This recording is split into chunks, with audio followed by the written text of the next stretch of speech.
Mañanas en Libertad, con Luis del Pino. 8:35 minutos, 7:35 en las Islas Canarias, y comenzamos nuestra tertulia de hoy con don Jaime Berenguer. ¿Qué tal está usted? Muy buenos días, muchas gracias, muy bien. Acérquese más el micrófono porque ¿ahora? Está hoy don Julio López Peña, nuestro extraordinario técnico. ¿Así me bien? Está, pero vamos, que me lanza miradas asesinas cada 3 minutos. Ya me voy a tener que comer yo el micrófono en algún momento. Don Pablo Montesinos, ¿qué tal está usted? Muy buenos días. En este estudio una temperatura malagueña de agosto. Sí, ¿no? señor, Tú siempre señor. Tirando para Málaga. Estamos Claro. en temperatura malagueña. Claro que sí, Málaga es una tierra maravillosa. Y por cierto, ¿se come en Málaga? ¿Qué te pasa? Siempre lo dice. Yo recuerdo un viaje por la zona de Antequera hace 30 años, donde de repente llegabas y te pararas en el sitio más cutre de la carretera, daba igual, una presentación de los platos que decías, por Dios, ni en un restaurante francés de 3 estrellas Michelin, y una calidad de la comida brutal, brutal. Málaga, Bueno, ¿qué voy a decir yo? Pero ¿qué es Málaga comparada con Artículo 14, hombre, el Bueno, medio que codirige don Pablo Pues yo estoy Montesinos? muy contento con Artículo 14, pero oye, Málaga no se merece. Entonces ha dicho que, vamos, yo estoy todos los días mirando a ver las ofertas en los trenes para bajarme todas las semanas. Bien, en el periódico, bien, muy pendientes de Cerdán, y además contábamos, tenemos un apartado sobre el PP y tenemos una entrevista a Francisco Camps, que ya le dice a Génova que él quiere volver a la primera línea. ¿Te acuerdas? Lo contábamos nosotros en otros derroteros, la situación política de Francisco Camps, y que quiere el Congreso del Partido Popular en la Comunidad Valenciana se celebre antes de verano. Génova lo que quiere es retrasarlo, bueno, prácticamente sine die, que es solucionarlo todo con un comité ejecutivo. Así que bueno, contando cositas de actualidad y bien, muy contentos, muy contentos. Bueno, yo no sé cómo va a hacer el Partido Socialista para sobrevivir a la que tiene encima. Antes casi llego tarde esta mañana al programa porque tuve que ir saltando por encima de corruptos del Partido Socialista para poder entrar. Es que pegas una patada y salen 35 corruptos nuevos. Es una cosa brutal. Y el caso de la macrocorrupción de Sánchez, porque Sánchez era el jefe orgánico y quizá posiblemente también criminal de todos estos imputados, pues va creciendo cada día más. La UCO empieza a tirar de un hilo y ¡pumba!, salen 65 aceitunas. Tira de otro hilo y ¡brum!, 27 cerezas. Habíamos empezado por 500 millones de obras públicas bajo sospecha, ahora añadimos otros 300 y pico millones más, y ya tenemos peticiones de la Fiscalía Anticorrupción para el primero de los juicios a los que se van a tener que enfrentar los de la trama corrupta. 24 años de cárcel pide la Fiscalía para Ábalos, 20 para Koldo y 7 para Aldama, que ha sido el más listo y ha colaborado con la justicia. No sé cómo ven ustedes todo esto y toda la información que ha salido sobre el caso Cerdán, que hace que no sea difícil intuir que Cerdán seguirá el camino de Ábalos en cuanto pasen otras partes de la trama a juicio, ¿no? Bueno, a todo lo que has explicado, en el caso del exministro Ábalos y su asesor Koldo García, se une a que la Fiscalía Anticorrupción, y siempre ha ido de la mano, el fiscal Luzón siempre ha ido de la mano del magistrado en la toma de decisiones, le ha pedido una vistilla para concretar si hay que privar todavía más la situación en la que se encuentran Ábalos y Koldo García, es decir, si ya sí es el momento de que vayan por la multitud de presuntos delitos a prisión provisional. Esa vistilla se va a celebrar y fuentes de la Fiscalía Anticorrupción no lo descartan en absoluto, que tomen esa decisión privativa de libertad para tanto Ábalos como para Koldo García. La vistilla no recuerdo el día, pero se va a celebrar en breve. Pero ahí ¿qué argumento se podría poner sobre la mesa? Porque solo hay 3: o reiteración delictiva, no es posible, o que destrucción de pruebas, pero a estas alturas ya, entonces lo único sería por riesgo de fuga, ¿no? Pues lo que no estaba encima de la mesa hace unos días, ayer la Fiscalía Anticorrupción, es que ha pedido, de hecho al juez le ha pedido una vistilla para ver si se tiene que tomar algún tipo de decisiones en ese sentido, y reconocían ayer fuentes de la Fiscalía Anticorrupción que esto está encima de la mesa, con toda... con esos años, más de 20 años en el caso del exministro Ábalos, la duda que a mí me cae si van a seguir la estrategia Ábalos, Koldo García y Cerdán, porque es una estrategia absolutamente coordinada, sus propias defensas lo reconocen, de no decir nada, decir que los audios no están verificados, etcétera, etcétera, etcétera. Si alguno de los tres de ese triángulo va a empezar a colaborar con la justicia o no. Porque entiendo que uno de los tres pues puede tomar la decisión de decir, oye, pues en vez de 20 quiero que sean 10 años o 7, como en el caso de Víctor de Aldama, y no sé si ya pueden llegar a esa reducción, porque ya no sé qué más pueden contar o menos contar, ¿no? Pero no sé si esto va a cambiar algo el statu quo de los tres personajes vinculados al Partido Socialista, personajes en términos políticos y judiciales, ¿no? Ábalos, Koldo García y Cerdán. Con el añadido, y concluyo ya, de que ayer Cerdán salía de prisión después de los registros en Acciona, daban por descontado además que esto iba a ocurrir, ¿no? Y Cerdán, a mí me llamaba mucho la atención una de las pocas declaraciones que hizo ayer, ¿no? A la salida de prisión, que dijo, se han dicho muchas mentiras, se están diciendo cosas que no son verdad, y hablaré con todos ustedes, refiriéndose a los medios de comunicación, muy pronto, lo cual a mí me daba la impresión de que puede que veamos a Santo Cerdán por los platos de televisión, que no sé yo esto, que cuánto de beneficioso le puede resultar al Partido Socialista. Hombre, yo si tiene que hablar Cerdán, que se lo diga al juez, ¿no? Que está muy bien que se lo diga en los medios de comunicación, pero donde tiene que colaborar con la justicia es delante del juez. Yo estoy de acuerdo con Pablo en una de las cosas que ha dicho, y es que si yo fuera esta gente, después de que me haya pedido la Fiscalía 24 años para uno y 20 para otro, yo creo que colaboraría con la justicia. De hecho, hemos llegado a un punto que dije ya hace un par de meses, y es que estamos pasando a una situación de juego de suma cero, en el que el último que cante, si es que hay alguno que canta, el que cante se va a librar y los demás van a tener penas agravadas, con lo cual desde ese punto de vista, el dilema del prisionero. Efectivamente, desde ese punto de vista, pues existe la posibilidad cierta de que alguien decida de verdad colaborar con la justicia, porque según ha dicho usted al principio de la intervención, efectivamente que cada vez que la Guardia Civil tira de un hilo, la UCO, aparece más corrupción. A mí, de hecho, lo que más me alarma es esa relación que parece que había con Marruecos, ¿eh? Yo creo que como se empiece a tirar de ese hilo, pueden salir cosas muy tremendas, porque según aparecen los nombres de 2 ministros, si no me equivoco, aparecen infraestructuras marroquíes, y parece que hay una relación comercial. Ya veremos exactamente qué es lo que ocurre. Y esto explicaría muchas cosas de los que han pasado durante estos últimos años. Es decir, cuando esta gente hace negocios, puede empezar perfectamente por las infraestructuras, pero uno empieza a ver que algunas de las cosas que han pasado en los últimos años en Marruecos podían empezar a tener también un interés, fíjense, ya no solo de coacción, sino meramente comercial. Es decir, ¿por qué pasó lo que pasó en la posición de España en el Sáhara Occidental? ¿Por qué se la regalaba a Marruecos? Es decir, ¿hay algo más? ¿Se puede tirar de ese hilo? ¿Está relacionado? Yo creo que indudablemente sí, pero lo que pasa es que hay que demostrarlo. ¿O qué ha pasado con el Oconsur?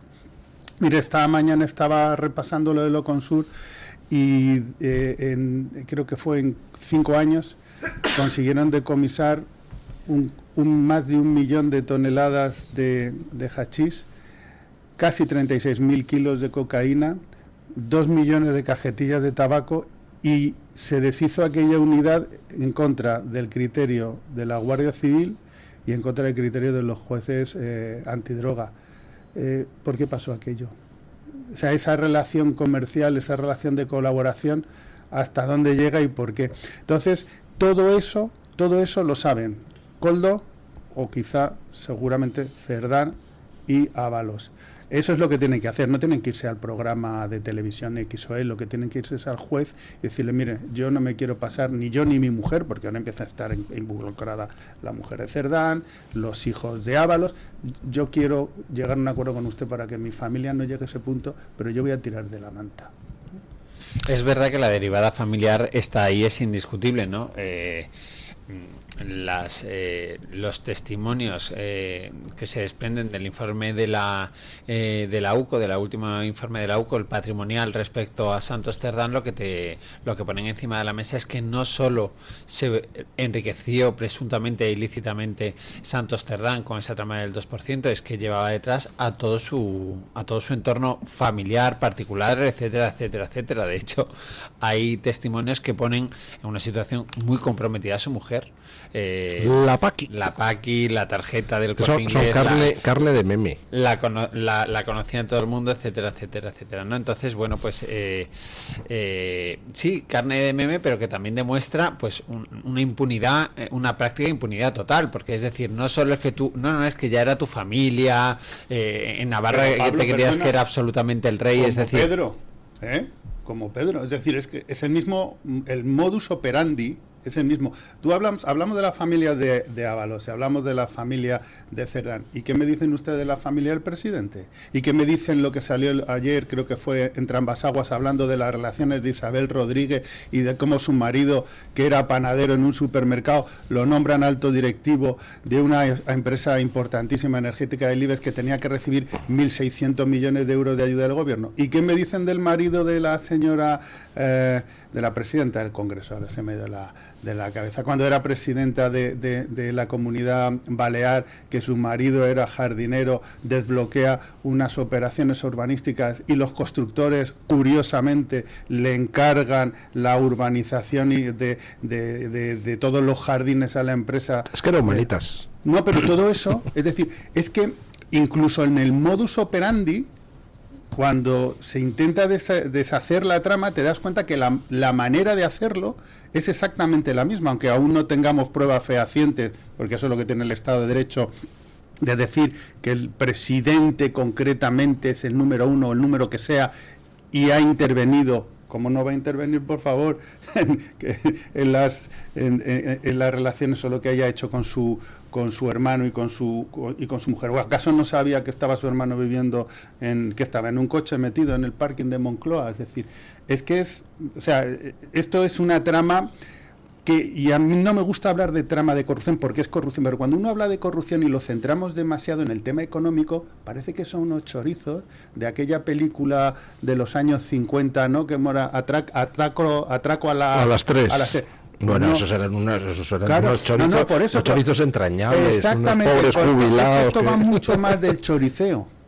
Aquí hay una cosa verdaderamente mucho más grave que de hablar. O sea, estos no son el Dioni. El Dioni era un tío que se metió en un furgón y se llevó 300 millones porque los tenía en la saca de la parte de atrás, pero esto va mucho más. Y perdona, Pablo, que te interrumpe, porque yo, es que con Brasil y tal, siempre nos estamos interrumpiendo uno a otro, o sea, que me la puedes volver cuando quieras. Por aportar algún dato a lo que estamos diciendo, el hijo de Ábalos no está imputado. O sea, han salido datos a la palestra, pero de momento no está imputado, ha declarado como testigo ante el juez. Quien sí está imputada es la mujer de Cerdán, la Paqui. Sí, no, bueno, y luego quiero decir que el entramado no solo implica a los tres grandes protagonistas, a el exministro Ábalos y su asesor Koldo García y a Santos Cerdán, sino que también afecta a la familia. Es decir, de hecho, el magistrado dice en un primer momento que hace unos meses que todavía queda largo recorrido, es decir, que esta no era una cuestión que se iba a solventar en 2 o 3 días, sino que esto tiene muchísimo recorrido. Por eso, yo cuando decía que, por supuesto, que colabora con el juez antes que vaya a los medios de comunicación, pero cuando ya hablo en la página política, cuando desde el gobierno decían, después de las vacaciones de verano, bueno, pues ya no va a salir nada más, esto está resuelto. ¿Cómo que está resuelto?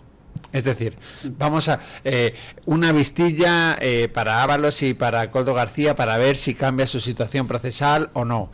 Cerdán sale ahora de prisión y dice que va a ir a los medios de comunicación. En paralelo las investigaciones siguen. Esto va a ser una tras otra todos los días. Y veremos si no hay otra derivada para otro tipo de personas, porque salía el ministro Torres el otro día muy contento diciendo, bueno, con este informe queda demostrado. Bueno, vamos a ver, quiero decir, ¿me entiendes? La investigación prosigue. Es que, entonces, bueno, pues no sé si que el presidente del gobierno dice, Luis siempre ha sido de la teoría de que puede que no esté tan lejos las elecciones generales, ¿no? Yo no sé qué es lo que va a pasar en términos políticos, pero lo que creo es que cuando Sánchez dice y se viene tan arriba de que esto está prácticamente como si fuera una página cerrada, no, esto va a seguir una semana tras otra, los socios parlamentarios cada vez se van a ver más violentados, más tensos, porque ellos también se juegan sus hablando de eso, ayer Aitor Esteban y Rufián batiendo el récord mundial de morro, diciendo que bueno, que si se demostrara que esto es la Gürtel del PSOE, que le retirarían el apoyo a Sánchez. ¿Qué va? La Gürtel del PSOE al lado de esto la Gürtel del PP al lado de esto es de verdad como un juego de niños. Efectivamente, o sea, la Gürtel del PP, que eran 30 y tantos millones en total entre cosas, aquí 30 y tantos millones, por 30 y tantos millones los de la trama corrupta esta no levantaban el bolígrafo, hombre, para esa basura, anda, tío. O sea, si vamos solo en obras públicas bajo sospecha en 800 y pico millones, vamos en 180 millones defraudados en la subtrama de los hidrocarburos. Estamos hablando que en las mascarillas volaron los millones por encima, en mordidas por encima de los 10 millones, y eso que no se ha metido mano a los macrocontratos de Salvador Illa, que yo estoy atónito. ¿Qué protección tiene Salvador Illa? ¿Pertenece a algún club que le protege o algo? Porque ahí sigue el tío. Y jolín, tenemos algunos episodios dentro de aquel macrocontrato de material sanitario francamente curiosos, como empresas sin experiencia que reciben más de 200 millones y luego desaparecen, o sea, unas cosas brutales, pero ahí sigue Illa sin ser procesado. Illa aconseja a los demás del PSOE a dónde se tienen que apuntar para que no les investiguen, ¿no? Es que es una cosa tremenda. Bueno, ¿qué les parece a ustedes la caradura de Rufián y de Aitor Esteban? La de Aitor Esteban es comprensible, empiezan a salir los datos de que también el PNV ponía el cazo en la trama de corrupción. Lo de Rufián, pues en fin, no sé. Mira, don Luis, a mí lo que me impresiona de Rufián en este momento de verdad es su cambio de look. O sea, esto que me aparezca con unos trajes impecables, ceñidos, unas corbatas preciosas y que parece Cánovas, no sé qué decir, ha hecho una transformación, ha pasado de llevar allí la impresora a parecer el jefe del gobierno. Esa es una transformación psicológica que yo no entiendo. A lo mejor es que le han dicho que ya le van a echar de allí y se está buscando un puesto nuevo. Y entonces ha dejado de lado su imagen de macarra de Santaco para no ser aquí el dandy. Bueno, los rumores, no sé si le habrá llegado también a usted, don Pablo, los rumores son que Rufián termina en la lista del PSOE en las elecciones. Bueno, se están produciendo encuentros llamativos. Encuentros llamativos, relevantes, discretos.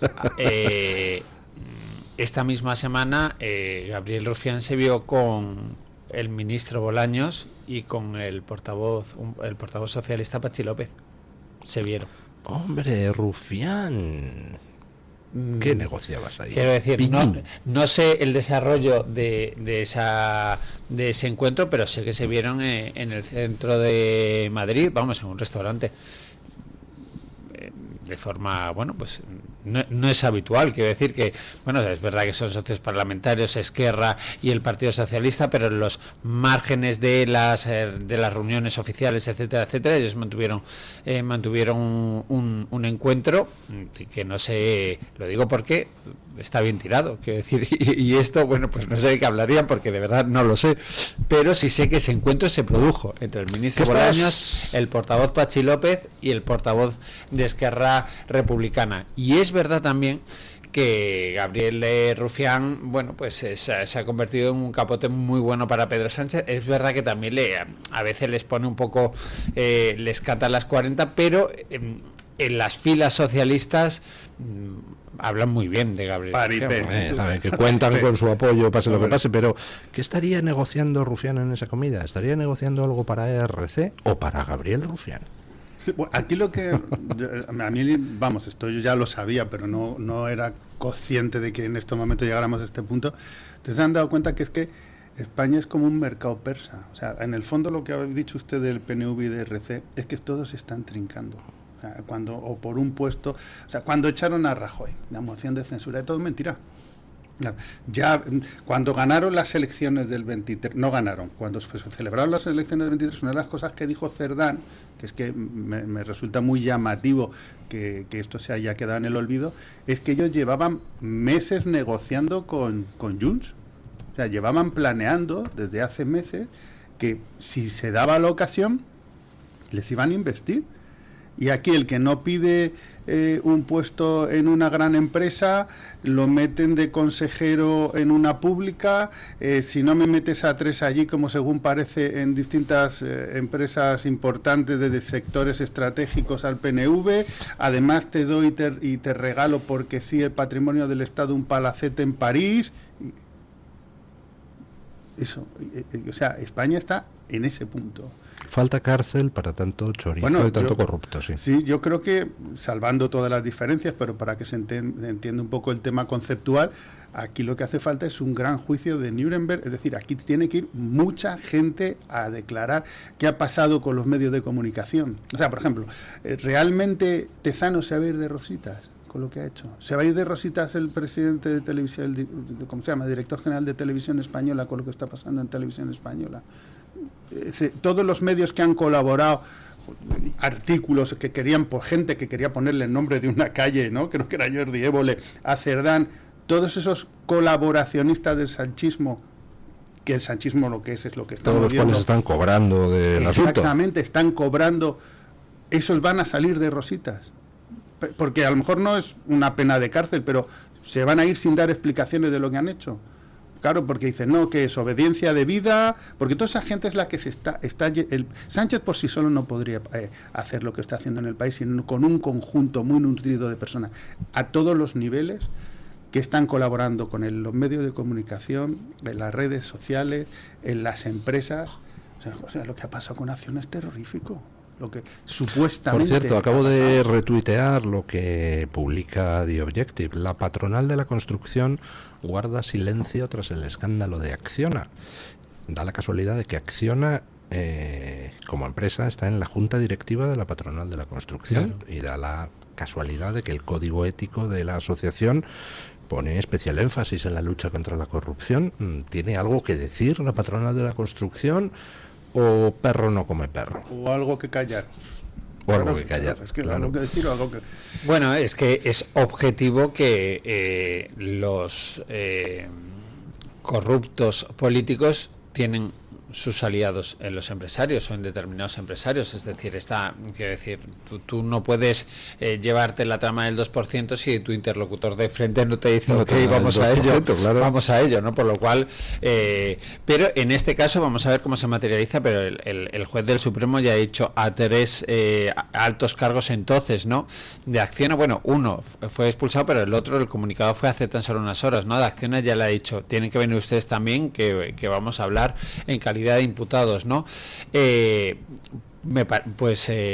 Desconocía lo que había hecho la patronal, pero me parece muy interesante, ¿no? Me parece correcto que también se le saque los colores a la patronal cuando la patronal no hace lo que tiene que hacer. Es decir, vamos a ver, si usted ante un caso de presunta corrupción que afecta a uno de sus integrantes, usted lo tiene que denunciar, y además el primero. Es que al final esto genera una desafección absoluta. Luego la gente se sorprende de por qué Vox se dispara en intención de voto, no sé qué formación política. Si las grandes formaciones políticas, el Partido Socialista y el Partido Popular, todavía siguen teniendo casos relevantes de corrupción a su alrededor, en el caso del Partido Socialista, ni más ni menos que el número 2 del presidente del gobierno en Ferraz, bueno, y en el caso de Ábalos también en el gobierno, ¿no? Pero quiero decir, uno se va por presunta corrupción y luego Cerdán, ¿no? Pero y en el caso del Partido Popular ahora ha pasado lo de Almería, ¿no? Que de golpe y porrazo toda la cúpula del Partido Popular de Almería, bueno, es que sigue en prisión el presidente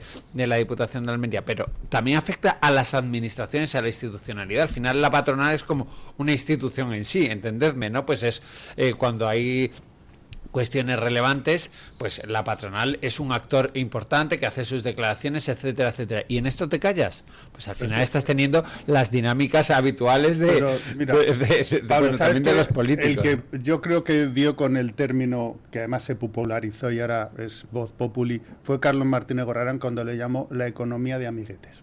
Y me explico.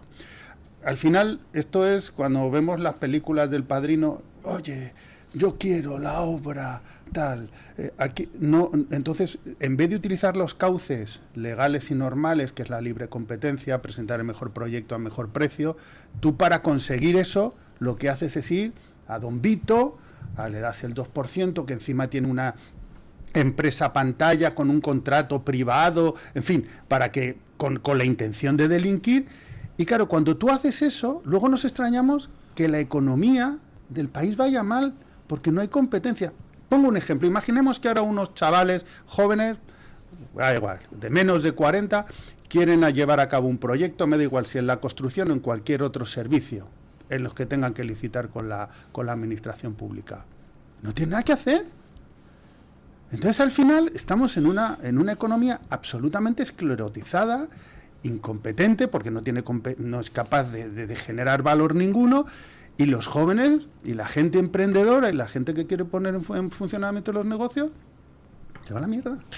Tiene Woody Allen, y con esto doy paso a publicidad, una frase pues muy acertada. Decía Woody Allen que el 80% del éxito consiste en dejarse ver. Es decir, estar en los saraos, que te vean y hablas con el productor, hablas con el director, hablas con el financiador, hablas con la actriz de no sé qué, hablas con el periodista. Ese dejarse ver es el 80% del éxito, decía Woody Allen.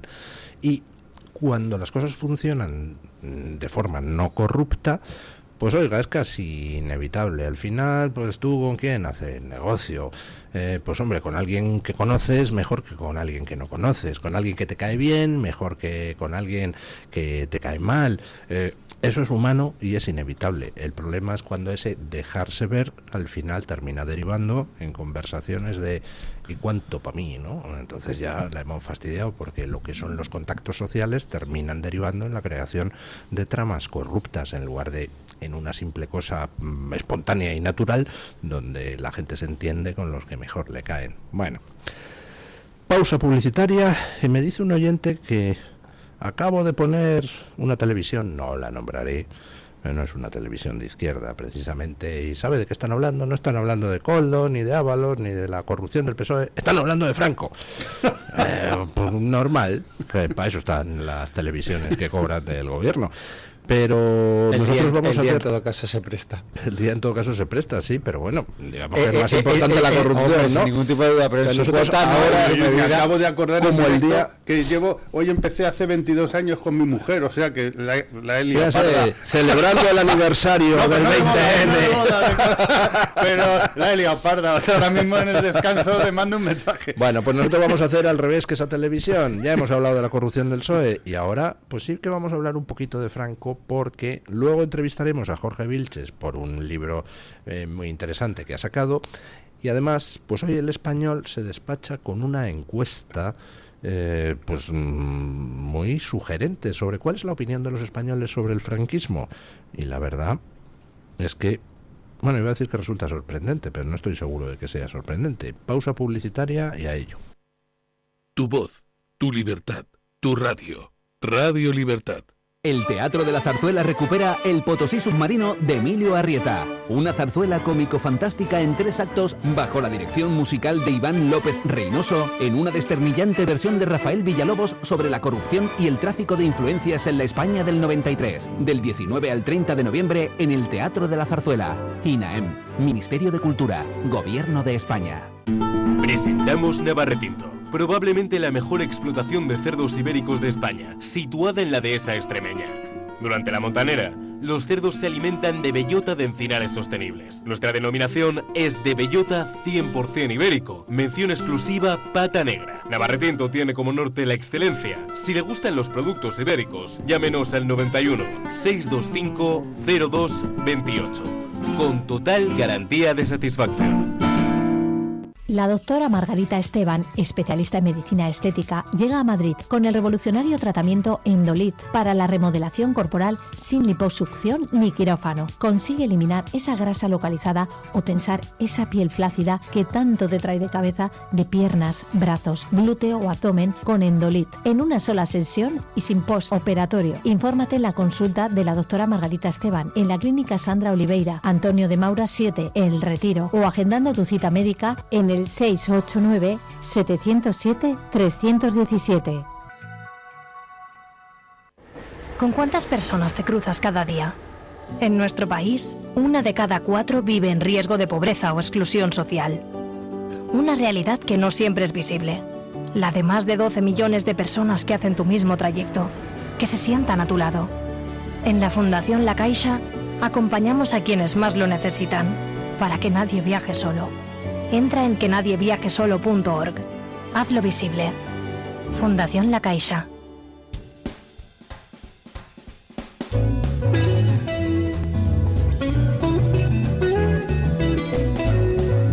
Mañanas en Libertad, con Luis del Pino. Hoy el periódico El Español de Pedro J. Ramírez publica una encuesta curiosa sobre el tema de valoración que hacen los españoles del franquismo, y el resultado pues no puede ser más llamativo. 1/3 de los españoles pues valora el franquismo positivamente, en el sentido de decir que bueno, que fue un régimen que tuvo su sentido para el contexto de la época en que se desarrolló. Y en el caso de los jóvenes, ese porcentaje sube hasta casi el 50%. Es decir, Sánchez ha conseguido que la figura de Franco sea cada vez más valorada por la opinión pública. Es que es una cosa espectacular. Es una máquina de fabricar franquistas este tío que está en la Moncloa. Bueno, ¿se acuerdan ustedes cuando hubo la repetición de elecciones después de exhumar el cuerpo de Franco y llevarse en helicóptero? Fíjense ustedes, para que lo vieran bien. Se repitieron y perdió apoyo. Él pensó que iba a conseguir más apoyo por aquel espectáculo, y resulta que le fue peor. Y en el fondo es como le dan publicidad. Es decir, los jóvenes, mira, a mí me pasa una cosa en clase. A veces, hace años que no me ocurre, pero me ocurría hace 7 u 8 años. Imagínense lo que sería de hoy. Cuando yo les hablo de algún personaje de la política contemporánea española, Felipe González, Aznar, me miran con una cara de como diciendo, o de las Olimpiadas del 92, como diciendo, ¿de qué me habla usted? ¿quién es ese? Es como si yo le digo, ¿sabes? Le hablo de... Entonces, lo que está haciendo este señor es generar un mito. De verdad, generar un mito, sobre todo cuando... Esto es la figura del gran criminal, ¿no? Si tú, a alguien al que tú aborreces, ves que tiene un enemigo acérrimo al que ataca todos los días, el enemigo de mi enemigo se convierte inmediatamente en mi amigo. Entonces, lo que están haciendo estos tíos, bueno, yo me acuerdo de mi generación, que estábamos mucho más cercanos a la muerte de Franco, que nosotros no hablamos de Franco, se habla muchísimo más de Franco de lo que se hablaba hace 40 años. Iba a decir 30, pero no me quiero quitar años. 40 años, pero sin ninguna duda, eso no estaba en el debate público. Y al final lo que está generando es una especie de ídolo antisanchista.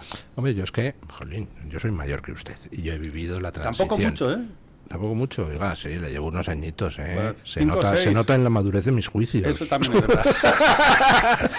Yo recuerdo, pues después de la transición, yo tenía 13 años cuando murió Franco, en el 80 y pico, en el 78 pues tenía 16, en el 80 18. Yo recuerdo de aquella época que, hombre, cuando muere Franco, pues había la sensación general en España. Pues había una parte de la población que celebró la muerte de Franco porque odiaba a Franco. Pongamos un 25% de la población. Había otro 25% de la población que realmente estaba desolada y que decía esto es terrible, nos encaminamos a una democracia, esto es el fin, cuando realmente lo que mola son los principios nacionales del movimiento. Y luego había un 50% de masa intermedia que, hombre, pues ni descorchaba champán, ni se ponía un lazo negro, y que simplemente vio venir la democracia como una manera, pues hombre, natural de evolucionar, respiró con alivio cuando esa democracia celebró sus primeras elecciones, y al final pues todo el mundo tenía olvidado el tema. Es decir, había gente que odiaba a Franco, gente que lo admiraba, pero todos estábamos convencidos de poder convivir unos con otros, y desde luego la inmensa mayor parte de la gente no tomaba un partido extremo ni a favor ni en contra.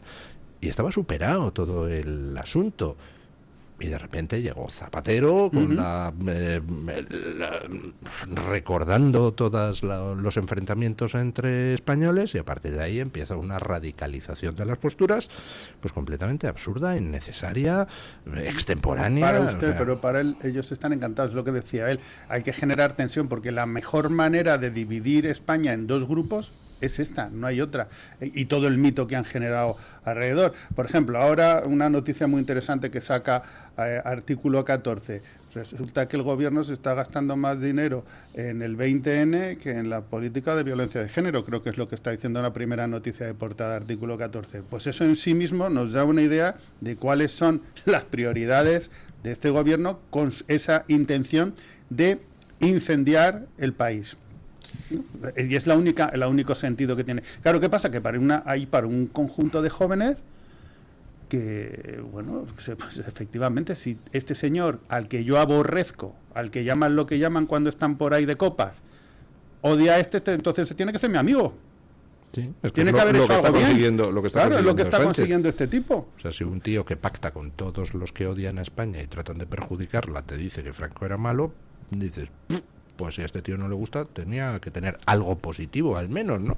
Efectivamente. No es que haya gastado más el Ejecutivo en la campaña del 20N, es que ha gastado el doble, el doble de presupuesto para la campaña por el aniversario, el 50 aniversario del 20N y todos esos actos que se han ido desarrollando por parte del gobierno, el doble que la prevención de violencia de género. 5,5 millones en 6 meses para la campaña España en libertad, 50 años, frente a los 2 millones previstos para 24 meses para las acciones de igualdad y prevención de violencia de género.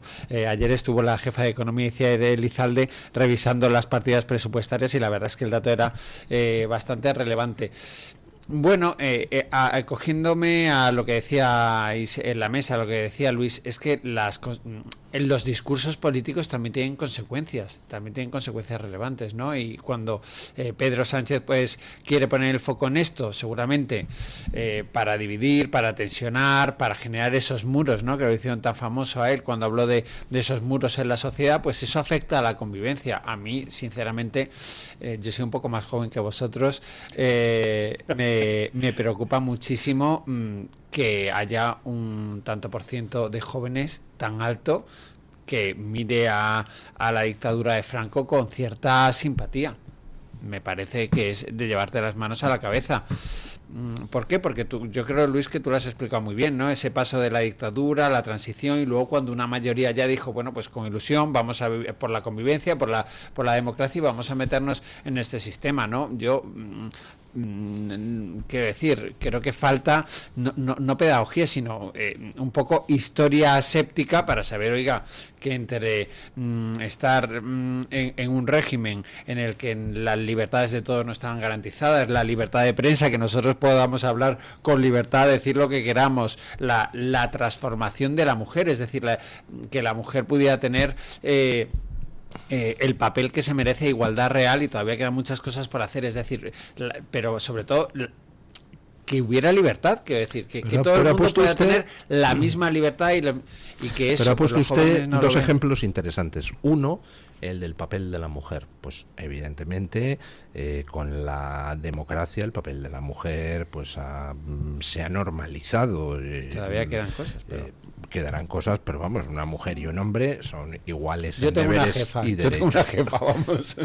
Pero claro, una cosa es decir, pues mira qué bien, la democracia trajo como cosa positiva, entre muchas otras, el tema de la igualdad de derechos completa entre hombre y mujer. Una cosa es decir eso y otra cosa es lanzar mentiras a la opinión pública diciendo que es que las mujeres en la época de Franco poco menos que tenían que ir con un burka por la calle y no podían hacer Por nada. eso digo que O sea, es importante. Es que es ridículo. Es que no hace falta, quiero decir, contando la historia de forma aséptica, quiero decir, es que estoy al lado de ti, que sabes de historia y tal, que me da un poco de pudor, ¿no? Pero contando la historia tal y como fue, quiero decir, uno ya se puede hacer un balance y, quiero decir, sobre todo los jóvenes, es que me preocupa muchísimo el dato de los jóvenes porque parto de la premisa de que puede que sea por los discursos, por la falta de información tal, pero tú contando, oye, mira, estabas en un régimen en el que no se podía votar, no había libertades plenas, había gente que sentía miedo por tener sus ideas, o había represaliados, etcétera, etcétera, y ahora estamos en una democracia imperfecta,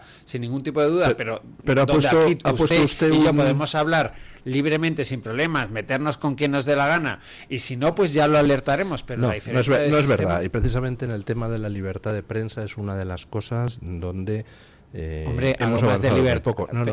algo de libertad sí tendremos. Sí, yo libertad tengo toda la que quiera. Bueno, ahora a usted... sé que estaré vetado en todas las campañas publicitarias. Eso es verdad. Sé que no me van a invitar a ninguna tertulia, ni los del PSOE ni los del PP. Entonces eso de que aquí podemos decir lo que queremos con las campañas, sí, si nos atenemos a las consecuencias. Las instituciones claro. juegan con las campañas publicitarias, sí, pero pese a todo, pese a esa imperfección del sistema democrático que tenemos y lo mucho que tenemos que evolucionar, etcétera, etcétera, y reforzar nuestros valores democráticos, no es comparable con la ausencia de libertades que había en la dictadura franquista, donde todo pasaba, oiga, pues antes de pasaba por alguien que te revisaba y que veía pues si podías decir esto, no podías decirlo, etcétera, etcétera, etcétera. Sí, eso es así de momento, porque ya están amenazando desde la Unión Europea con introducir códigos para protegerse de la desinformación, tal, lo cual lo mismo que entonces los medios de comunicación, estoy convencido de que tú el primero, Luis, desde este altavoz, y espero que otros muchos más, pues elevaremos la voz, etcétera, etcétera, etcétera, y los ciudadanos también tendrán que ser conscientes de ello a la hora de votar. Pero a mí me preocupa final, que haya ¿cuál era el tanto por ciento de los jóvenes? Pues el 46%. Es que no lo sé. Pero vamos a ver, pongámonos en la piel de uno de esos jóvenes que miran hacia arriba y dicen, leche, mi abuelo, que era peón caminero, se pudo comprar una casita. Sí. Mi padre, que era maestro de escuela, tenía la casita y tenía un pisito de mierda en la playa. Resulta que yo, que soy ingeniero aeronáutico, no me puedo ni alquilar una habitación en un piso patera. Dice, leches, pues resulta que con Franco vivían mejor mis ancestros que yo ahora que estoy muerto de asco. Ya, pero lo estamos llevando al ámbito económico, pero no de los pilares democráticos, de las libertades, de los derechos de todos, que yo creo que eso es igual de importante. Pues vote usted a otra formación política, que es que tiene usted el derecho legítimo de votar a otra formación política. Le pongo un ejemplo, Bukele. Bukele es un señor que ha establecido el estado de excepción en El Salvador desde hace años. Resulta que gracias a ese estado de excepción, un país donde no podías salir a la calle porque te atracaban, te violaban, etcétera, etcétera, pues resulta que ahora El Salvador es uno de los países más seguros del mundo. Entonces, lo del estado de excepción de Bukele, pues democráticamente hablando, a mí me parece una barbaridad. Porque en un estado de excepción como el de Bukele, es verdad que mete en la cárcel a 40.000 delincuentes y con eso limpia las calles, pero al lado de esos 40.000 delincuentes pues hay 250 inocentes que resulta que por el estado de excepción les aplican unas normas y un régimen penitenciario absolutamente demencial. Entonces, a mí me parece, desde el punto de vista democrático, inaceptable lo de Bukele. Y sin embargo, si estuviera en El Salvador, ¿sabe qué haría? Votarle a favor. Porque si lo que me dan a elegir es una democracia donde, en fin, no haya un régimen de excepción, pero te atraquen y violen por la calle, o un régimen de excepción donde tienes una pequeñísima probabilidad de que siendo inocente te manden a la cárcel, pero vas a poder vivir en libertad sin que te atraquen ni te violen, pues digo, pues mire, es que en esas circunstancias, a pesar de saber que lo que hace Bukele no me gusta, le votaría. Es que ese tipo de razonamientos se hacen. Entonces, claro, a mí también me causa consternación esa especie de revival de la figura de Franco entre los jóvenes, pero la entiendo perfectamente. Miran a Sánchez, miran su situación actual, miran lo que fue la vida de sus padres y dicen, pues es verdad, con Franco no habría libertades, oiga, pero no me moría de asco y sin poderme alquilar ni siquiera una habitación en un piso patera, ¿no?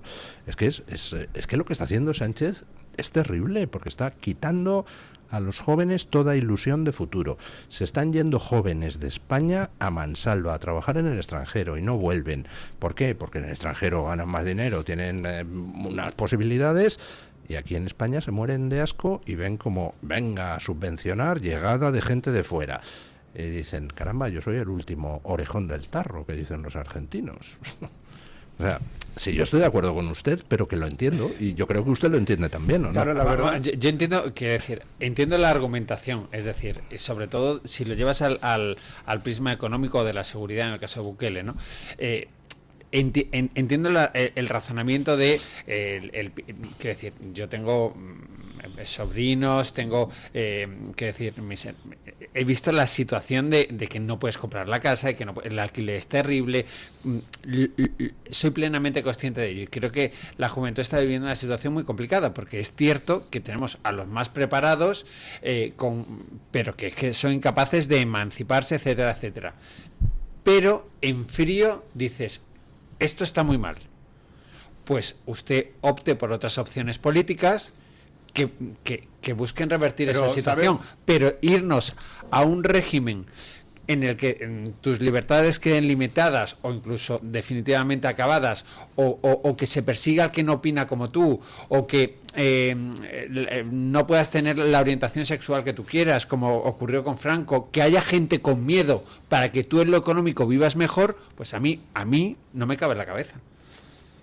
Bueno, a ver, quiero decir, entiendo el argumento, pero ha puesto usted dos ejemplos que no sé yo si son muy exactos. Dice que se persiga a gente que no opine como tú. Ya se hace en España, en la democracia española. Vete a defender a España en Mondragón.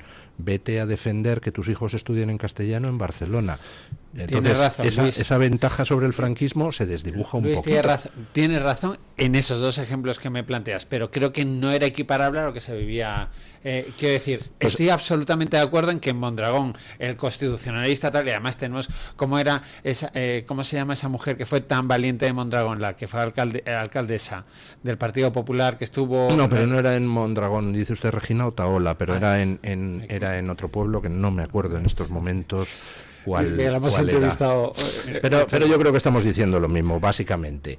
No podemos consentir que lleguen una panda de desgarramantas, corruptos, traidores e incompetentes a gobernar y al final le lancen a la población el mensaje de que la democracia es simplemente un concepto, pero que a la hora de las ventajas prácticas no tiene ninguna. Si me permiten, yo creo que el gran problema de esto, aparte de los problemas económicos, etcétera, yo creo que cualquiera de nosotros preferimos la libertad a la dictadura, pero ¿saben cuál es el real problema?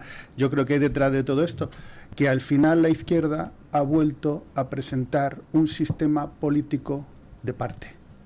Es decir, igual que pretendieron que la república fuera única y exclusivamente revolucionaria y de izquierdas, excluyendo a la mitad de la población, porque, repúblicas, pues Estados Unidos es una república, la República Federal de Alemania, es decir, grandes países son repúblicas, aquí han hecho lo mismo. La democracia española es de izquierdas. Y solamente eres un demócrata si eres de izquierda.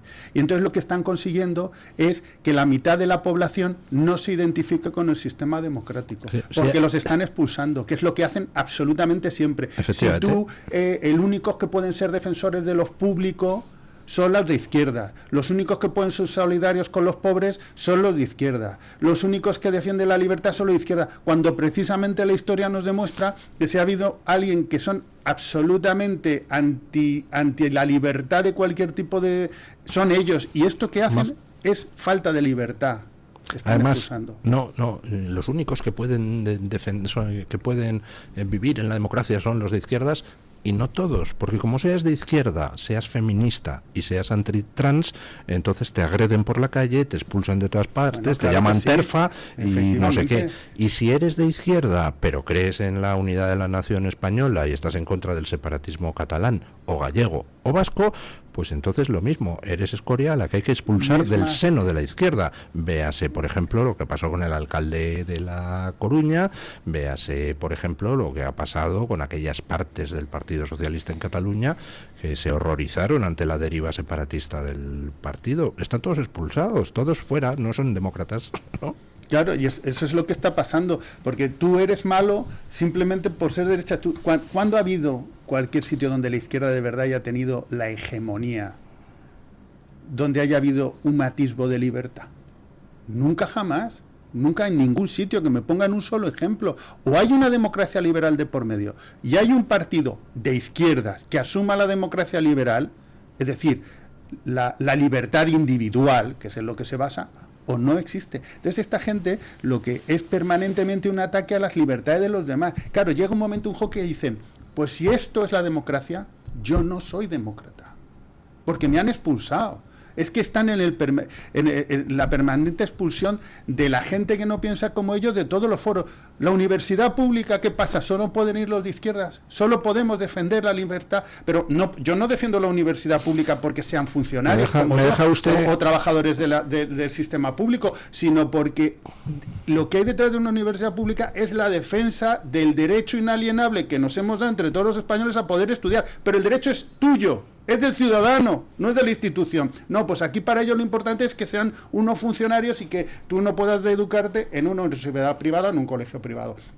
Ese es el problema, por eso los jóvenes no se identifican. Hay un problema, perdón y me callo Luis, del sistema, de la representación con el sistema. Miren, hace unos años presentó un libro muy bueno que yo recomiendo, Manuel Arias Maldonado, que se llamaba Nostalgia del Soberano, en el 2020, donde ya planteaba este problema. ¿Qué queremos? Sociedades, que es el debate que estaban teniendo ustedes hace un momento, sociedades donde hay una supuesta libertad, pero no puedo comer. ¿Qué libertad es esa? Y no me puedo emancipar de casa. ¿Qué libertad es esa? O sociedades ordenadas como la China, la peor dictadura comunista, o en su caso de Francisco Franco, donde yo tengo una casa, un trabajo. Ayer hablaba con un amigo, su abuelo era agricultor, y con el sueldo de agricultor su mujer se quedaba en casa, no trabajaba, y daba de comer a toda la familia. Ahora tienes 2 sueldos en una vivienda normal, burguesa, de todos los que somos la mayoría, y no te da para llegar a fin de mes. Entonces, realmente son planos de discusión completamente distintos que la gente se plantea. Y si encima tienes unos tíos que te dicen, tú no eres un demócrata, porque eres un machista, porque eres un xenófobo, porque eres un insolidario, porque eres un franquista, porque tu abuelo es que encima está enseñando a la familia a ser un fascista. ¿Qué cojones fascista? Tú puedes ser de derecha sin ser fascista. Salvo si es el padre falangista de José Bono, que en ese caso no se puede hablar de él, ¿no? ¿Y entonces qué esperan de la juventud? Que no se puede ir a casa de sus padres, que no pueden formar familias. ¿Qué esperan de la juventud? También vamos a criminalizar a los jóvenes. Voy a aprovechar algo que ha dicho favor. usted para hacer propaganda de mi libro, hombre, porque me lo ha puesto usted Perdone, a que me huevo. enfado un poco. Hace usted Pero es que bien, ya está hombre. hasta las narices. Hacía tiempo que no veía a don Jaime Berenguer enfadado. Es toda una nueva experiencia.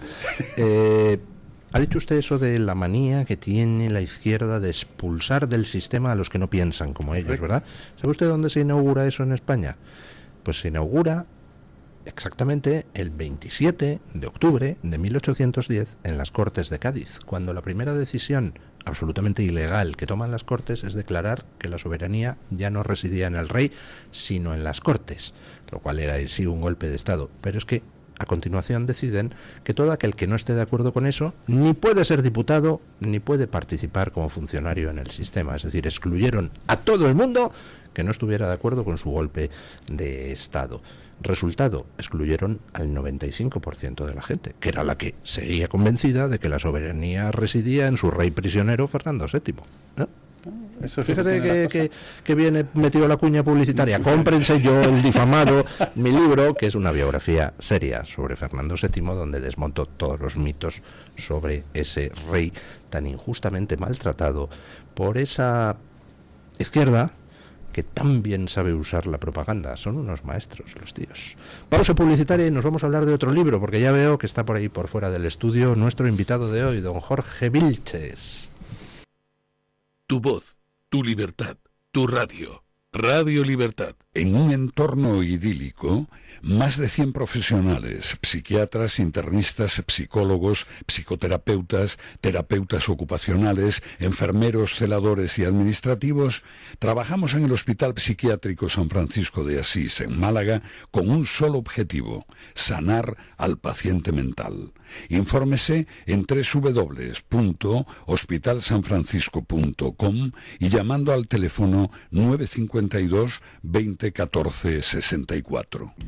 La doctora Iradier, especialista del Instituto de Microcirugía Ocular, IMO, Grupo Miranza en Madrid, utiliza el tratamiento más eficaz para la enfermedad del ojo seco con la nueva tecnología de luz pulsada óptima IPL. Con centenares de pacientes tratados y excelentes resultados, la doctora Iradier es referente en España de esta innovación oftalmológica. Doctora Iradier en IMO, Grupo Miranza. Teléfono 910-783-783. Calle Valle de Pinares Llanos 3, Mirasierra, Madrid. Goles. Es la hora. Goles. Es la hora de su deportivo favorito. Vuelve Goles, vuelve Parrado, vuelve el clásico de la radio deportiva. A las 12 de la noche en Radio Libertad. Tener o adoptar un bebé es una bonita movida. En nuestra ciudad sabemos mucho de movidas y nos encantan los bebés, porque Madrid es una ciudad para crecer. Si has tenido o adoptado un hijo después del 1 de junio de 2025, puedes solicitar las ayudas directas en madrid.es. Madrid, donde se cruzan los caminos. El DHA Omega 3 es clave en el funcionamiento normal del cerebro, la visión y el corazón. Si te preocupa el deterioro asociado a la edad, debes tomar DHA. El DHA de Mederi Nutrición tiene certificación IFOS, máximo estándar de pureza y calidad. Busca DHA Pure NPD1 o visita ahora mederinutrición.com. En Radio Libertad tienes lo mejor del Toro Televisión. Al mediodía, la fuerza de Dando Caña, con análisis sin censura. Por la tarde, la actualidad vive en la redacción abierta. Y al final del día, el gran debate, el gato al agua, el más valiente. Radio Libertad y el Toro Televisión, la información que importa cuando importa. Radio Libertad también es el Toro Televisión.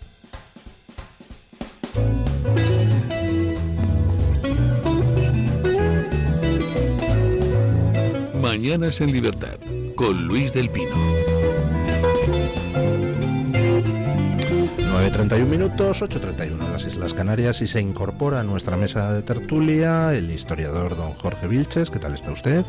Fenomenal, encantado de estar aquí contigo, Luis. Para presentarnos su último libro, que lo acaba de sacar y que, bueno, viene al pelo por la conmemoración de los 50 años de la muerte de Franco.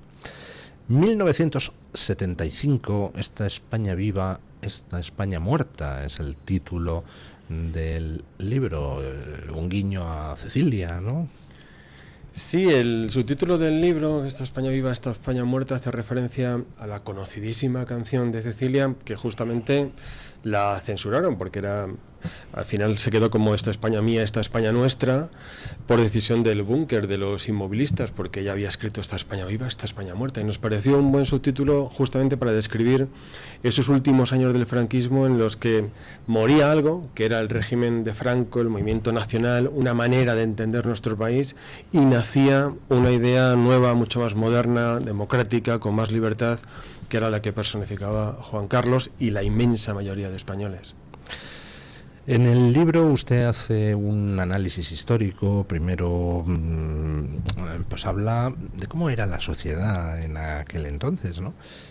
Que yo pienso que la sociedad en 1975 era, en algunos aspectos, infinitamente más viva, infinitamente más diversa, infinitamente más respetuosa con la opinión ajena de lo que es hoy, ¿no? Mucho más cívica y yo creo que muchísimo más amante de la cultura de lo que somos ahora. La verdad es que aquella sociedad española difiere, yo me he encontrado que difiere totalmente del relato creado por los socialistas en los años 80, en la que nos contaron que hasta que no llegó el PSOE al poder, España era un país triste, gris, mohíno, inculto, un páramo cultural. Y yo me he encontrado con una España perfectamente viva, con una movilización cultural determinante en muchos sentidos y que se ajustaba muy bien a la nueva generación. Una generación, la de nuestros padres y nuestros abuelos, que hay que decir que se mató a trabajar y de la cual tenemos que estar muy orgullosos. Que trabajaron de día a día para comprarse una casa, comprarse un coche, irse de vacaciones, llevar a sus hijos a la universidad... que además eran muy amantes de la cultura. Hay que recordar que son los años del Círculo de Lectores.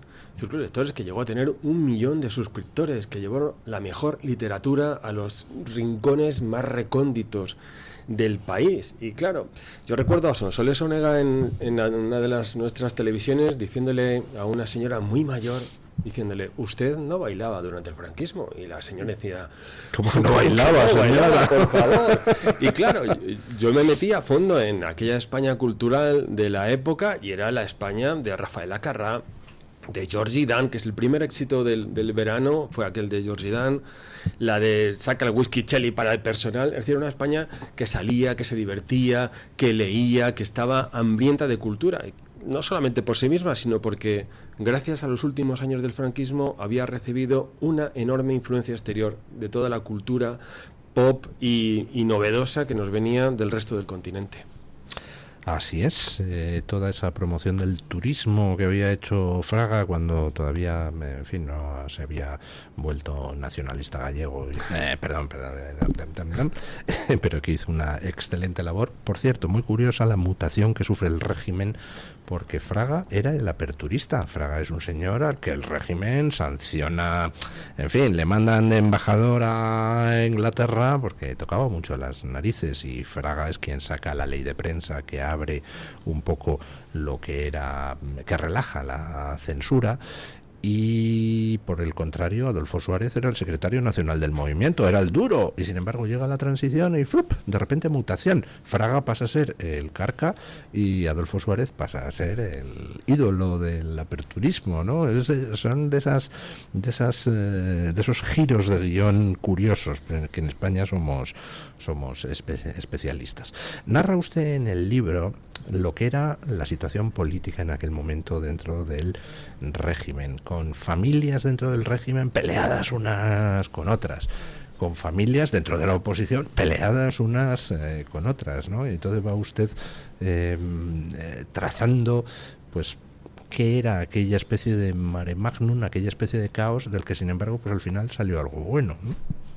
Sí, las familias del franquismo, que es un concepto que saca Amando de Miguel, que por aquel entonces era un sociólogo marxista, realmente funcionan hasta 1969 prácticamente, ¿no? Hasta Carrero Blanco. Pero a partir de ahí, como el franquismo tiene el mecanismo de autodestrucción, es un régimen que está creado para que dure lo que dure la vida de Franco. Todo el mundo sabe que una vez que se designa al príncipe Juan Carlos como heredero, que el franquismo no va a continuar. Y eso disuelve las familias. Y cada una de las personalidades del régimen, en el que había una clase política muy formada, mucho mejor formada que la clase política que tenemos ahora, infinitamente más, empiezan a intentar buscar acomodo en la nueva situación. Uno de ellos, como citó usted antes, es Manuel Fraga. Manuel Fraga desde los años 60 tiene claro que España va a ir con el príncipe Juan Carlos a una democracia. Ahora bien, claro, Manuel Fraga está pensando en una democracia a la alemana, lo que significa sin el Partido Comunista, que tampoco era ninguna locura, porque el Partido Comunista, hay que recordar que mucha conciliación nacional de Santiago Carrillo, pero aplaudía los crímenes de ETA, los presentaba como luchadores antifascistas. Es un Partido Comunista que hasta en julio del 74, cuando se reúnen en París, están hablando de derrocar el régimen con una revolución en las calles. Y hablan del 14 de abril de 1931.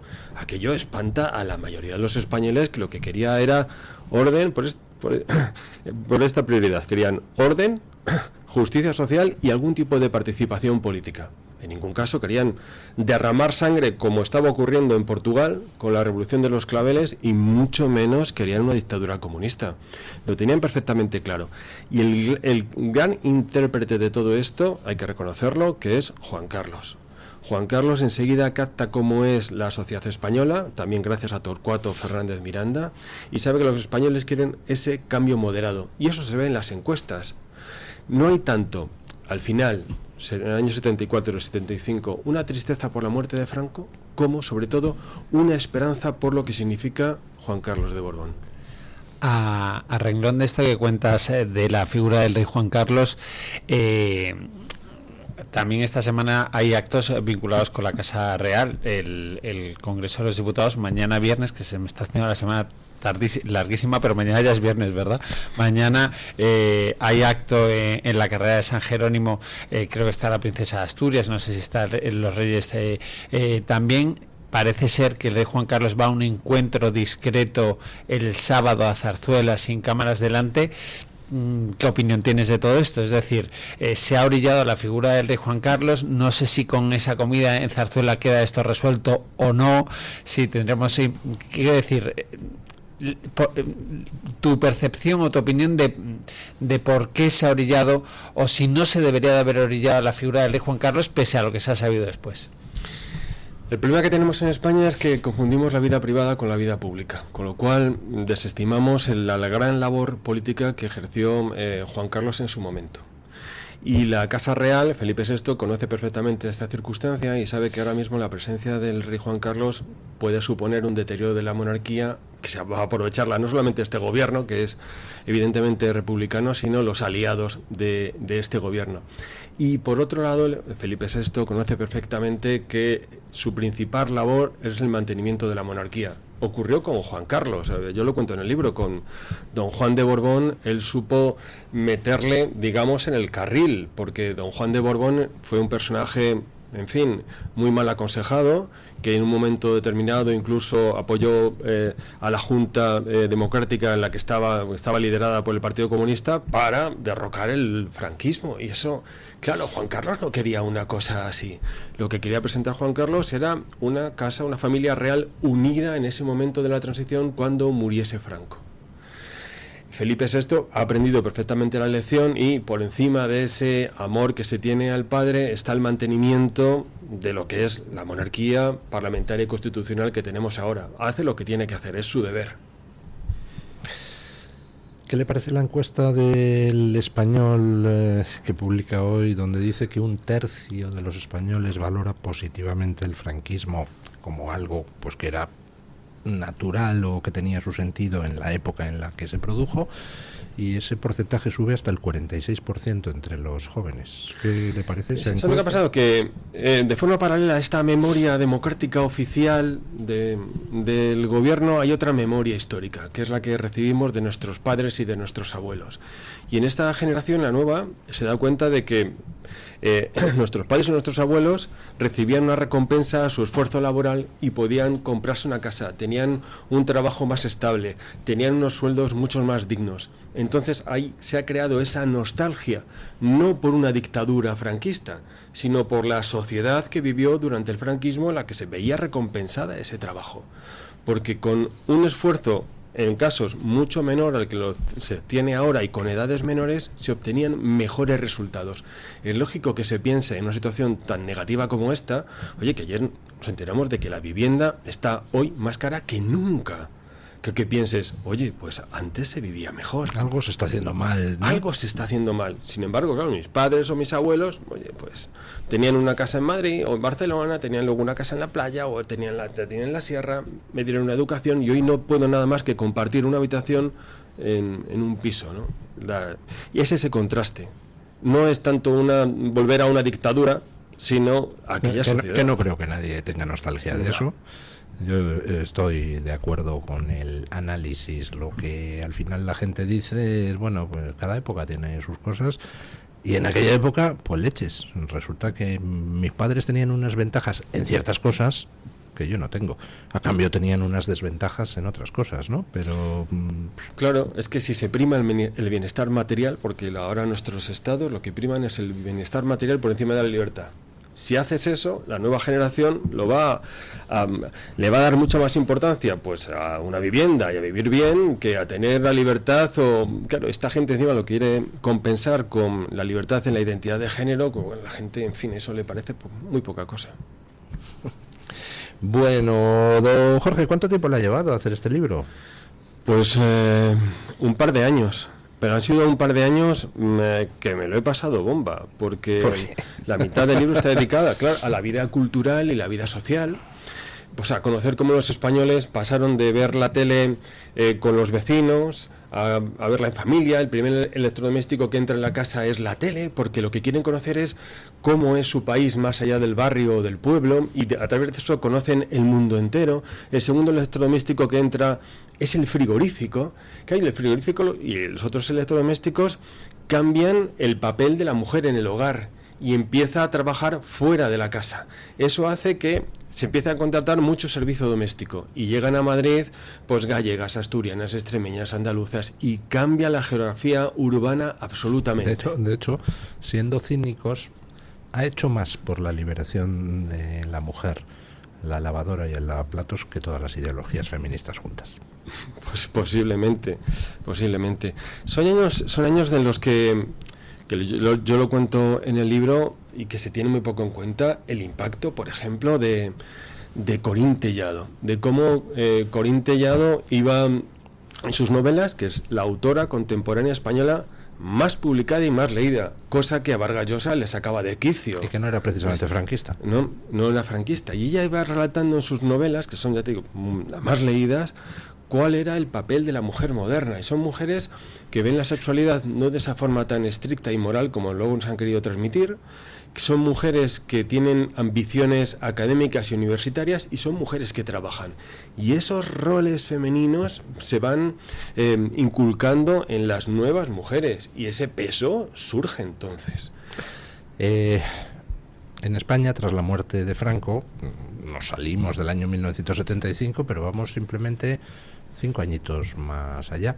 Una de las consecuencias de toda esa efervescencia cultural es la movida madrileña, que se dio en llamar movida madrileña porque se inició un poco aquí, pero vamos, tenía focos en toda España. La movida en Vigo, por ejemplo, era la monda.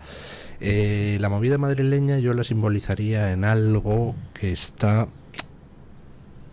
desprende de lo que usted escribe. La movida madrileña consistía en que en un antro apestoso, como era el Comité con K, que estaba por ahí por cerca de la Gran Vía, pues se daban cita por la noche el tío de Glutamato Yeye, que llevaba un bigotillo estilo Hitler. ¿Se acuerdan ustedes de aquel cantante? No, ustedes son demasiado jóvenes. Pues se daba cita con los tíos de otro grupo que eran anarcorrevolucionarios pro Cuba, y se tomaban unas cervezas juntos y no pasaba nada. Eso era el ambiente que había en tiempos de Franco.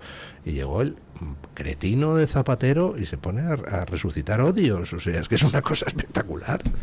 Se pone a resucitar odios y a resucitar mitos falsos, porque hablando de juventud nos venden el mito de la revuelta estudiantil contra Franco como algo importante, pero en cuanto te metes en las cifras y en los testimonios te das cuenta de que eran grupúsculos muy pequeños, infectados por la extrema izquierda, frente a una enorme mayoría de estudiantes universitarios pues, de Madrid, de Valladolid, de Barcelona, que rechazaban esa movilización. ¿Por qué? Porque sabían que aquella matrícula les había costado muchísimo a sus padres, que estaban perdiendo el tiempo y que sus títulos no iban a servir para nada. Y ellos han creado ese mito. ¿Sabe quién cuenta muy bien eso? Pío Moa, en sus memorias, pues lo cuenta, es que dice, los de extrema izquierda éramos 4 gatos. Nadie nos hacía caso, intentábamos organizar huelgas, pasaban de nosotros. Dice, es que era así. Claro, es como pensar que Pablo Iglesias, Monedero y tal son la universidad. No, es un grupúsculo súper enano en una facultad que va a lo suyo. Pues algo tenemos que hacer para recuperar el consenso democrático y la fe en la democracia. ¿Qué se puede hacer?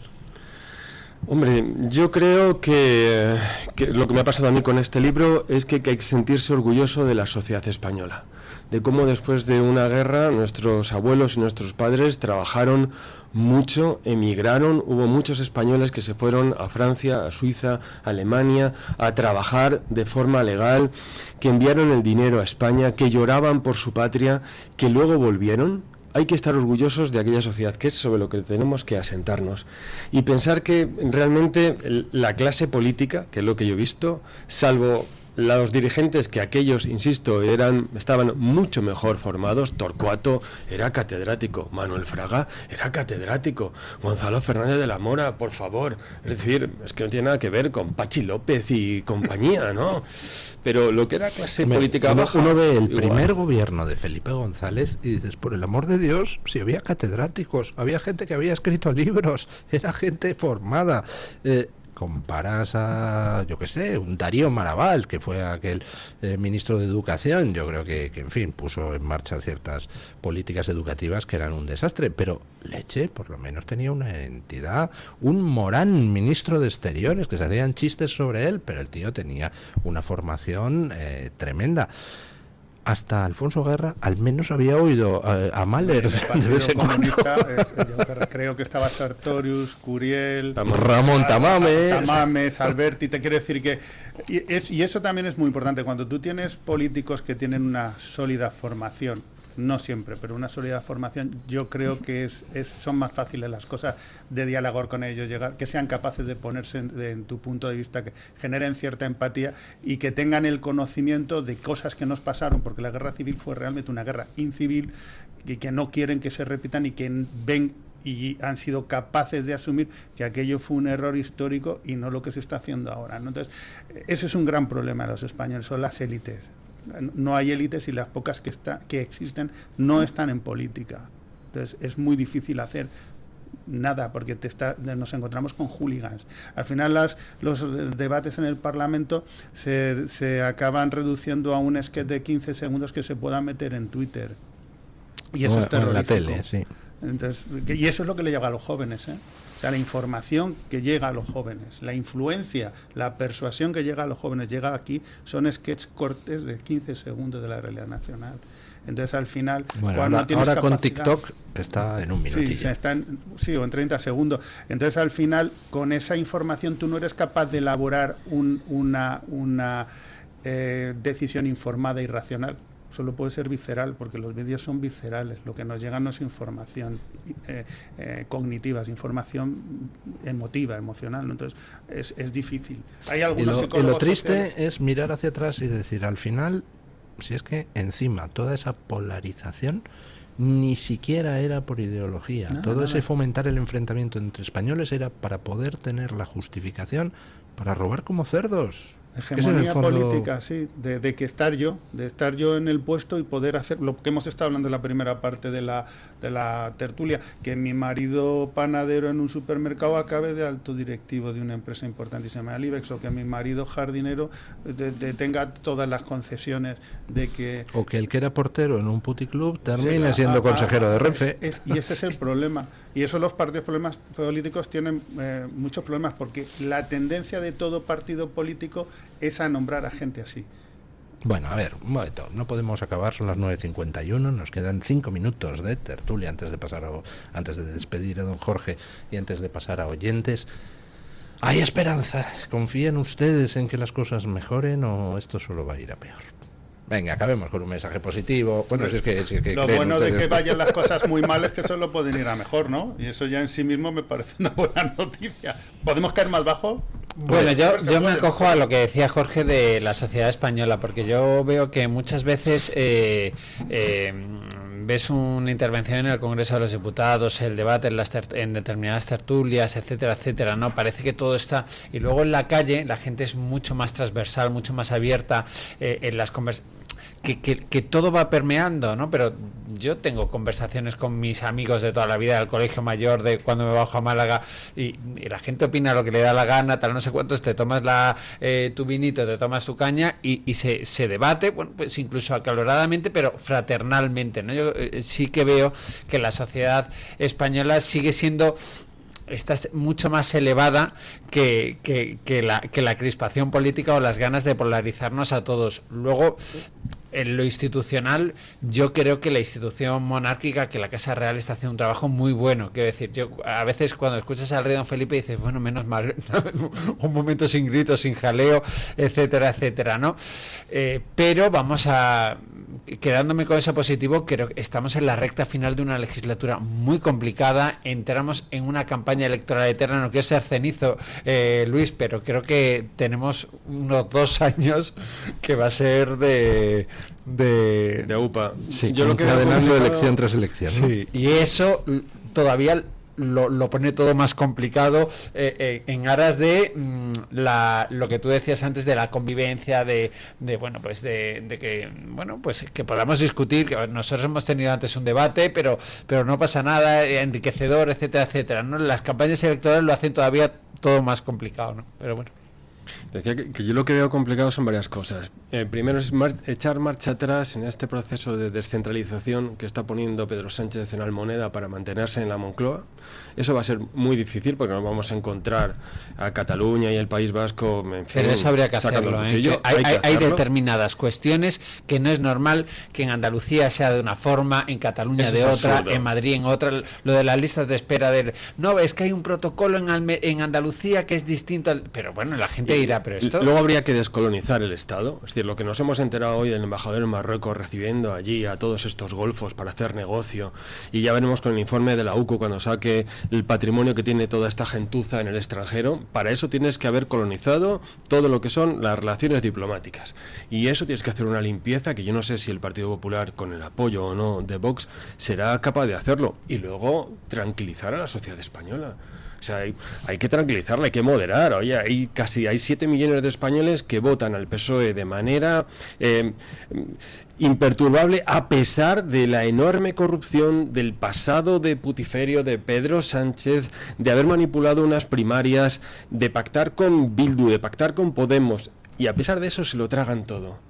Y eso va a ser difícil volver atrás. Son personas que, aparte de esa encuesta que decías tú del Español, son personas que tienen la democracia en un segundo lugar, que para ellos lo importante es que el gobierne el Partido Socialista a pesar de cualquier cosa. Y eso no es un espíritu democrático. Y volver al espíritu democrático, al que por ejemplo hubo en la transición y en aquella España del 75 al 78, eso va a ser muy difícil. Yo, de hecho, creo que... Menos mal que había que acabar con un mensaje optimista.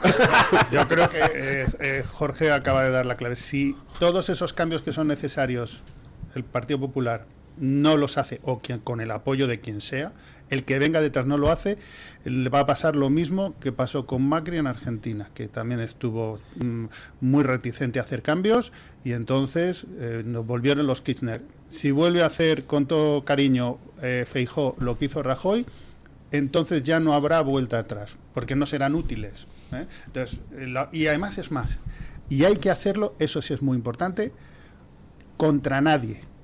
No se puede hacer ese cambio contra nadie, ¿eh? Yo no vengo aquí para ir contra nadie. Tiene que ser un cambio basado en la lógica de las cosas que no funcionan.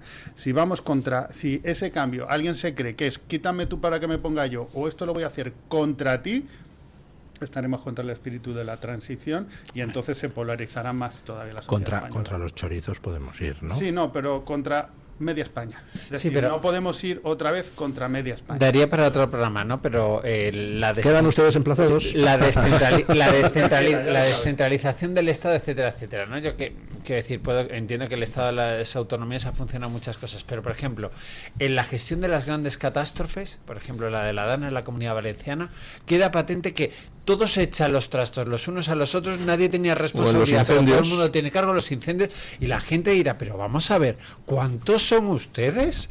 ¿Cuántos cargos hay? Y luego a la hora de tomar decisiones no funcionan como tiene que funcionar las cosas. Esto hay que darle una vuelta. Es que, vamos, me parece como de cajón, ¿no? Pero ya digo que esto... Hasta aquí hemos llegado en la tertulia, no, pero en la entrevista sí. Don Jorge Vilches, muchísimas gracias. Repito los datos del libro. 1975, esta España viva, esta España muerta, publicado por La Esfera de los Libros. ¿Va a hacer usted presentación? ¿Ya la ha hecho? ¿Va a firmar? Lo haremos más adelante, sí. Vale. ¿Alguna firma próxima? No sabe. Todavía no. Todavía no. La Navidad es buenísima para... Sí, señor. La Navidad es la mejor de firmas. Porque... Sí. Felicidades, don Jorge, por el libro. Gracias. Y nada, damos ahora paso a la opinión de los oyentes.